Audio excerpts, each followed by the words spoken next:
We are in Milano right now, and just looking at this orange sky and the ash falling, swirling around me, it's hard to believe that this area we're standing in right now is still under a level 1 evacuation notice. Things in the last few moments have changed. We just saw a few big fireworks go off right in front of the federal courthouse, and the fence.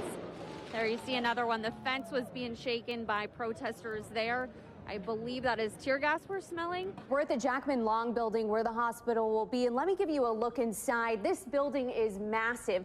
It's 48,000 square feet and has heating and electricity inside. Hey, Wayne, the snow's not letting up, and I think Mark mentioned a couple minutes ago he was seeing people in those cameras speeding up. It's kind of the same story here. People are flying down this road. The fight began last night outside Cider Riot in Northeast Portland, where, according to an event created on Facebook, Antifa planned to gather for a May Day after party. We saw deputies going door to door and people packing their most precious belongings. I saw everything being packed from a grandparent's urn to kittens. I want to describe the feeling of pepper balls being sprayed. So we were far back, as you could see.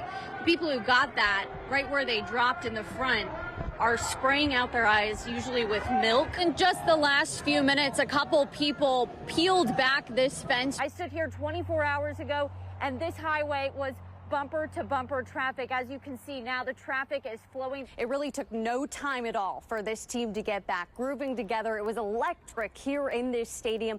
The fans loved it, and they dominated this field. Wayne, riders left behind a mess of merchandise and broken glass that you can still see laying on the ground here this evening. Many business owners feeling it was too unsafe to come down to their stores and defend them last night, and they were really left with only one option: to watch their businesses be looted on live TV. The city posted these signs saying they'd be back soon to clear up. Police say it's because of trash, violent crime, and even a rat problem. But you might be surprised. People living here tell me they agree. It's time something was done, because even they say their place, their home, has turned into a dump. Around 5 o'clock this morning, neighbors say they thought they were experiencing the big one, what they thought was a massive earthquake.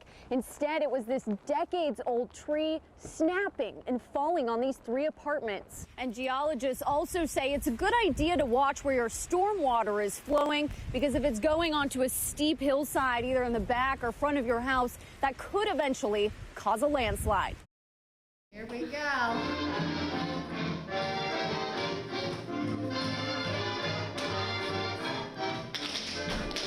Inside the dance studio, Aspire Project, She loves dance. is 8-year-old Salome, She is not camera shy. who feels like she can be whoever she wants to be here. I see that it's brought like a lot of grace and confidence to her. Kind of really sassy. She likes to get her hips in and kind of have fun. So it came as a shock to her mom and other parents when they saw what had been done to the front of the studio.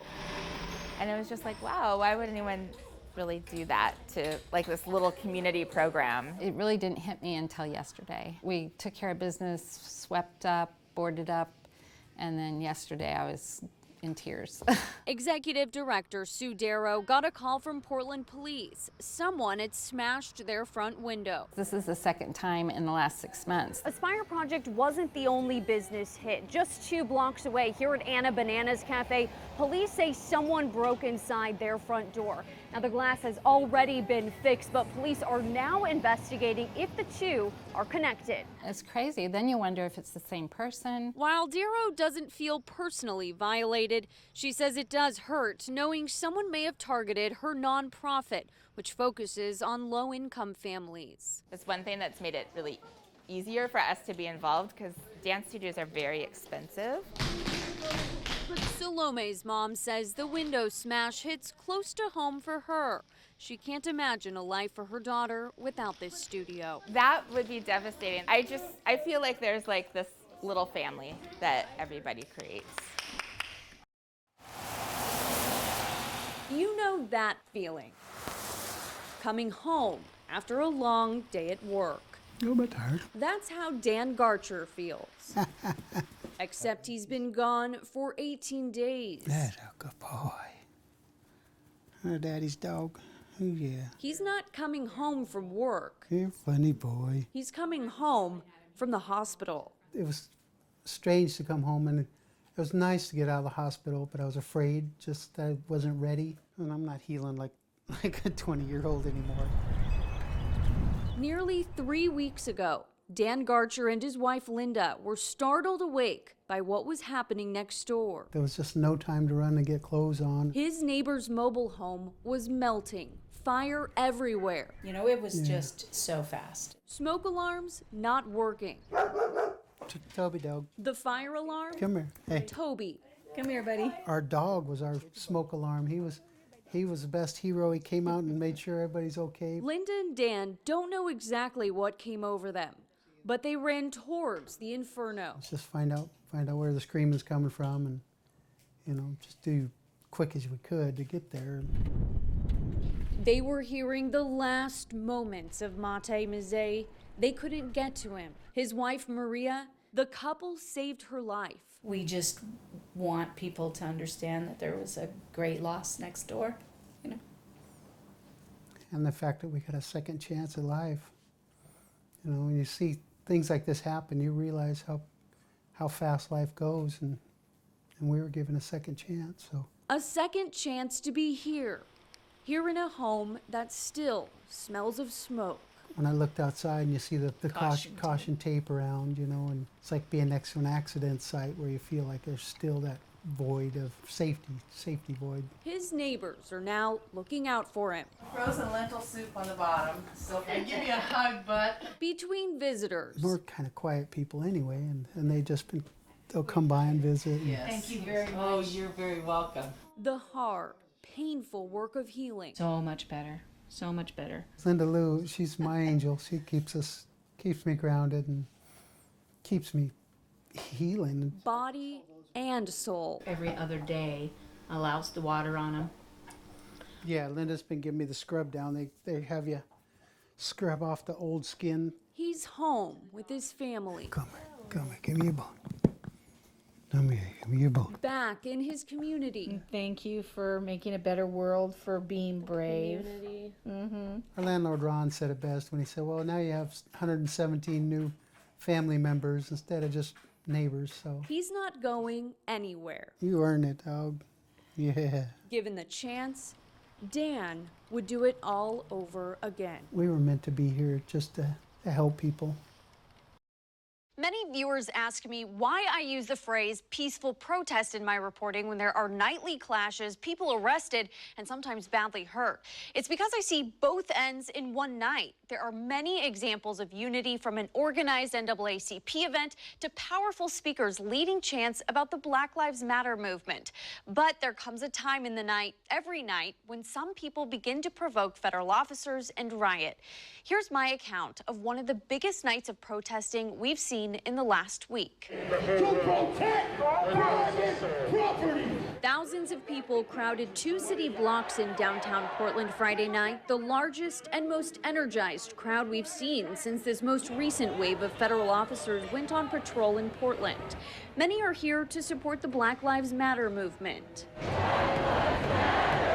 The now nationally known Wall of Moms, front and center facing the Justice Center, and we saw the addition of newly formed groups in the crowd. There were teachers, lawyers dressed in suits, a wall of vets led by Navy veteran Chris David, who was beaten by federal officers last weekend, and healthcare workers wearing scrubs. If I did pick up the COVID-19, I didn't want to bring it out into the community or vice versa and bring it into the hospital, but this has escalated into an unimaginable level of tyranny. But there is also consistently a group of rioters who gather near the barrier surrounding the federal courthouse to provoke officers. Well, things in the last few moments have changed. We just saw a few big fireworks go off right in front of the federal courthouse, and the fence, there you see another one. The fence was being shaken by protesters there. I believe that is tear gas we're smelling. In the middle of my 11 o'clock live shot, the first tear gas of the night was deployed. In this video, you can see the Wall of Moms standing in front of the federal courthouse where criminal acts were happening. Just 30 minutes after this, I come back on air to describe what's happening. It's an extremely volatile situation out here. Just minutes ago, there were thousands of people standing outside of the Justice Center, and now everyone is crowded in front of the federal courthouse. You'll see the people who were left have gas masks and gear like homemade shields and bike helmets. It's nearly impossible to stand within a city block of federally deployed tear gas without one.